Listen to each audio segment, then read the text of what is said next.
বড় বেলে মাছের এই তরকারিটা এইভাবে রান্না করলে খুবই সুস্বাদু এবং মজাদার হয়। সুপ্রিয় দর্শক, দূরের এবং কাছের যে যেখান থেকে দেখছেন সবাইকে আসসালামু আলাইকুম। আশা করি সবাই ভালো আছেন। আজ আমি আপনাদেরকে রান্না করে দেখাবো খুবই সুস্বাদু এবং লোভনীয় বেলে মাছের ভুনা রেসিপি।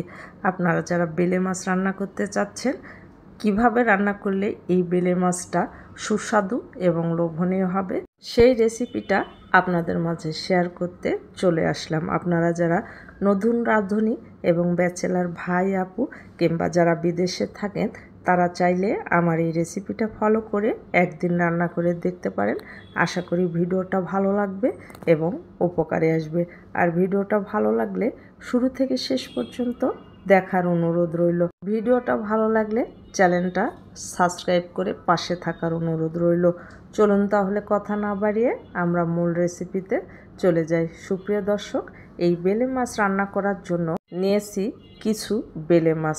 আর এই বেলে মাছগুলো কেটে ধুয়ে পরিষ্কার করে মাঝখানে ফালি দিয়ে নিয়েছি। এই বেলে মাছ ছাড়া আপনারা কিন্তু এই রেসিপিতে অন্য মাছও রান্না করে নিতে পারেন। এখন মাছগুলো ম্যারিনেট করে নিতে হবে। এর জন্য দিয়ে দিতে হবে স্বাদ মতো লবণ, হাফ চামচ হলুদ গুঁড়া, হাফ চামচ শুকনা মরিচের গুঁড়া, 1 চামচ পরিমাণ সরিষার তেল দিয়ে ভালো করে মেখে নিতে হবে। আর এই মাছগুলো ভালো করে মেখে 30 মিনিটের জন্য রেখে দিতে হবে, যেন মশলাগুলো মাছের ভিতরে ভালোভাবে প্রবেশ করে। 30 মিনিট পর চুলায় একটা কড়াই দিয়ে এর মধ্যে দিয়ে দিতে হবে পরিমাণ মতো রান্নার রেগুলার তেল, হাফ চামচ আস্ত জিরা, একটা বড় সাইজের কোচানো পেঁয়াজ দিয়ে নেড়ে চেড়ে হালকা গোল্ডেন ব্রাউন কালার হয়ে আসলে অ্যাড করে দিতে হবে 3টা ছোট সাইজের পেঁয়াজ আর একটা টমেটো ব্লেন্ডারে ব্লেন্ড করে। আপনাদের হাতের কাছে যদি ব্লেন্ডার না থাকে, সেক্ষেত্রে শিলপাটায় বেটে পেস্ট তৈরি করে নিতে পারেন। এখন দিয়ে দিচ্ছি 1 চামচ আদা রসুনের পেস্ট, হাফ চামচ জিরা পেস্ট, আর দিয়ে ভালো করে নেড়ে চেড়ে অ্যাড করে দিতে হবে পানি। আমি ব্লেন্ডারটা ধুয়ে পানি দিয়ে দিলাম। আর এখন নেড়ে চেড়ে একেবারে মশলাটাকে ভালো করে কষিয়ে নিয়েছি যতক্ষণ না মশলা থেকে কাঁচা গন্ধ চলে গিয়েছে। এখন অ্যাড করে দিলাম 2 চামচ শুকনা মরিচের গুঁড়া। আপনারা আপনাদের ঝালের পরিমাণটা বুঝে অ্যাড করবেন। আমার ঝালটা খুবই কম, এই জন্য 2 চামচ দিলাম। হাফ চামচ দিয়েছি হলুদের গুঁড়া, হাফ চামচ ধনিয়ার গুঁড়া।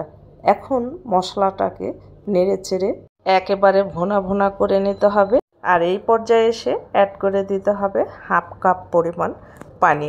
আর পানি দিয়ে মশলাটাকে ভালো করে ফুটিয়ে নিতে হবে। আর যখন ফুটে আসবে তখন অ্যাড করে দিতে হবে আগে থেকে ম্যারিনেট করা মাছগুলো। আর এই মাছগুলো আমি ভাজবো না। এইভাবে যদি মাছ রান্না করেন, মাছগুলো অনেক সুস্বাদু হয় আর মাছের ভিতরে মশলাগুলো ভালোভাবে প্রবেশ করতে পারে। এখন মাছগুলোকে মশলার সঙ্গে ভালোভাবে মিশিয়ে নিতে হবে। আর ঢাকনা দিয়ে ঢেকে মিডিয়াম টু লোয়ের মাঝামাঝি রেখে রান্না করে নিয়েছি 4 মিনিট। 4 মিনিট পর ঢাকনাটা খুলে নিয়েছি। এখন মাছগুলোকে একটু নেড়ে দিতে হবে আর সাবধানে নাড়াচাড়া করবেন। এই বেলে মাছগুলো কিন্তু খুব নরম থাকে, বেশি জোরে নাড়াচাড়া করলে কিন্তু মাছগুলো ভেঙে যাবে। আপনারা হয়তো দেখেই বুঝতে পাচ্ছেন যে আমি কত সাবধানে এই মাছগুলো উল্টে দিচ্ছি। আর সাবধানেই দিতে হবে।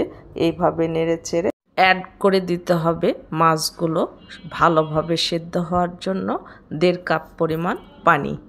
আর পানিটা দেওয়া হলে মাছগুলোকে এইভাবে একটু ঝাঁকিয়ে দিবেন।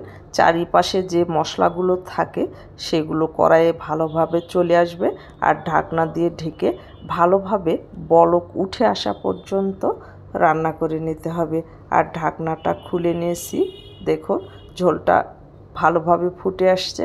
এখন অ্যাড করে দিতে হবে হাফ চামচ পরিমাণ গরম মশলা। আর এই গরম মশলা দেওয়ার কারণে মাছের টেস্টটা দ্বিগুণ হয়ে যাবে। আপনারা অবশ্যই গরম মশলা অ্যাড করবেন। আর লবণটা চেক করবেন, যদি লবণের প্রয়োজন হয় অ্যাড করে দিবেন। আমার মনে হচ্ছে যে একটু লবণ লাগবে, তাই আবারও লবণটা অ্যাড করে দিয়েছি।